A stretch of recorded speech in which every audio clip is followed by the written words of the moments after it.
Selamat pagi Pak Bayu. Sebelumnya perkenalkan, nama saya Michael Pranata Monautaswit dengan NPM 210611345. Ingin mempresentasikan tugas besar presentasi dari material teknik. Pertama yang saya ambil adalah materi teknologi kaca keramik bersumber dari buku Wolfram Holland George S. Bell keluaran 2019 dengan judul Glass Ceramic Technology. Itu yang pertama, itu sejarah keramik itu dibentuk melalui proses nukleasi kontrol dan kristalisasi kaca. Itu kaca dilebur untuk dibuat dan dibentuk dan diubah secara termal menjadi kaca keramik yang didominasi kristal. Lalu dasar dari kristalisasi internal terkontrol terletak pada nukleasi efisien yang memungkinkan pengembangan butir halus berorientasi acak, umumnya tanpa rongga, microcracks atau porositas lainnya. Lalu proses kaca keramik oleh karena itu pada dasarnya adalah proses termal yang sederhana. Itu dicetuskan oleh Reaumur tahun 1739. Banyak orang yang tertarik dengan kristalisasi objek kaca yang sangat-sangat diminati oleh banyak orang. Lalu sekitar 35 tahun yang lalu ide ini terwujud setelah sekian lama. Penemuan keramik kaca terjadi pada pertengahan 1950 oleh ahli kimia dan penemu kaca terkenal yaitu Dr. S.D. Stokey. Hal ini berguna untuk memeriksa urutan peristiwa yang mengarah pada penemuan bahan-bahan ini. Lalu ini tuh prinsip perancangan kaca keramik. Yang pertama itu ada keuntungan formasi kaca keramik. Itu keuntungan dari formasi kaca keramik itu dia memiliki sifat termal, kimia, biologi, dan dielektrik yang menguntungkan. Lalu pemrosesan properti. Pemrosesan properti ini mengungkapkan bahwa teknologi yang digunakan dalam pembentukan utama kaca dapat diterapkan pada kaca keramik.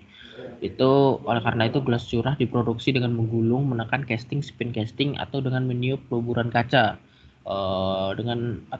Bisa juga dengan menggambar batang kaca atau cincin dari leburan.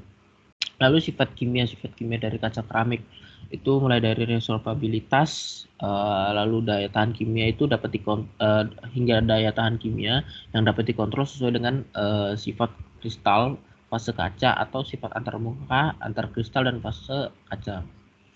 Lalu sifat mekanik dari kaca keramik itu meskipun kelenturan tertingginya itu diukur untuk paduan logam belum dicapai di keramik kaca, tetapi kekuatan kelenturan keramik kaca sudah bisa mencapai hingga 500 MPa, yang dimana ketangguhan kaca keramik itu sudah meningkat pesat selama bertahun-tahun. Lalu pengaplikasian produk kaca keramik. Kaca keramik juga dalam sehari-hari dapat digunakan untuk pembuatan kacamata, gelas, botol, jendela, bola lampu, dan lain-lain. Lalu ada glass fiber untuk penguat plastik atau fiberglass, atau bisa menjadi saluran komunikasi fiber optik, dan lain-lain. Lalu ubin kaca. Lalu berbagai metode telah dikembangkan untuk memperkuat keramik. Metode tersebut antara lain itu membuat bahan awal lebih seragam, mengurangi ukuran butir dalam produk keramik polikristalin, meminimalkan proses porositas, menggunakan penguat serat, dan perlakuan panas. Lalu penerapan prinsip kaca keramik menjadi bahan fungsional. Yang pertama itu proses pembentukan kacanya itu yang pertama itu perlakuan panas, itu yang berguna untuk nukleasi internal dan kristalisasi. Lalu teknik pembentukan kaca ini yang digunakan pada masa ini itu meliputi pengepresan, pengocoran sentrifugal atau pemintalan, penggulungan, dan proses pelampung. Yang pertama itu pressing atau penekanan. Teknik ini melibatkan pembentukan barang pecah belah dengan tekanan antara cetakan dan pendorong viskositas kaca yang pada operasi ini yang berada pada sekitaran 500 sampai 7.000 poise atau 50 sampai 700 PAS. Lalu ada pengecoran. Pengecoran ini digunakan di mana viskositas tersedia tepat di atas likuidus terlalu rendah untuk digunakan proses lain. Ini termasuk dalam teknik kuno. Kaca dicor menjadi lembaran persegi panjang dalam cetakan grafit yang surut terus-menerus dalam koordinasi dengan proses pengecoran. Lalu yang ketiga itu pemintalan atau pengecoran sentrifugal. Proses ini adalah proses pengecoran kaca ke dalam cetakan berbentuk kerucut yang berputar. Proses ini tuh membutuhkan viskositas sekitar 30-100 PAS. Lalu bergulir. Kaca dari berbagai jenis dapat dibuat dengan cara digulung. Dalam proses batch, kaca dituangkan dari wadah ke meja besi besar yang digulung ke ketebalan yang diinginkan dengan roller besi berat. Lalu proses mengapung.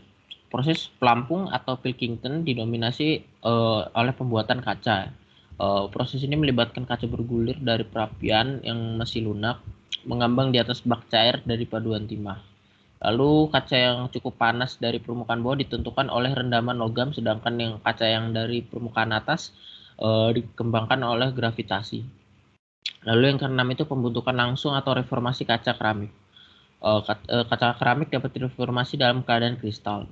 Kaca sisa itu sendiri dapat melunak dan memungkinkan deformasi atau mungkin ada cukup presipitasi creep untuk memungkinkan deformasi bahkan dengan sedikit sisa kaca. Lalu dalam industri kedokteran gigi, ingot kaca keramik dapat diperas ke dalam cetakan. Lalu untuk arah masa depannya itu sejak penemuan kaca keramik yang tahun 1950 itu aplikasi utama telah di bidang di mana sifat termomekanis atau kekuatan koefisien ekspansi termal rendah atau CTE dan stabilitas termal itu yang paling penting. Itu tuh termasuk kerucut hidung rudal atau radomes. Aplikasi pertama itu seperti peralatan masak, peralatan makan, kompor, dan kemasan elektronik. Terus untuk beberapa tahun terakhir terdapat peningkatan minat dalam aplikasi kaca keramik di mana sifat optik adalah kuncinya. Di bidang optik sifat yang paling signifikan yaitu pendaran dalam kisaran inframerah dekat dalam kombinasi dengan transparansi yang sangat baik. Lalu kami memperkirakan peningkatan dramatis untuk minat dalam aplikasi teknis di bidang optik dan biologis selama beberapa tahun dekade mendatang. Karena ada aplikasi keramik kaca setara terus-menerus di area tradisional meskipun dengan pertumbuhannya yang lebih sedikit daripada di area modern. Lalu akan selalu ada pengaplikasian yang tidak terduga yang mungkin muncul dan memerlukan kombinasi sifat material yang baru. Terus bagaimanapun berbagai sifat potensial yang dikombinasikan dengan fleksibilitas pembentukan kaca panas, kecepatan tinggi, dan kerumitan bentuk yang terkait dengan bubuk dan prosesan ekstrusi akan memastikan pertumbuhan teknologi keramik kaca yang berkelanjutan. Sekian Pak Bayu presentasi dari saya. Terima kasih.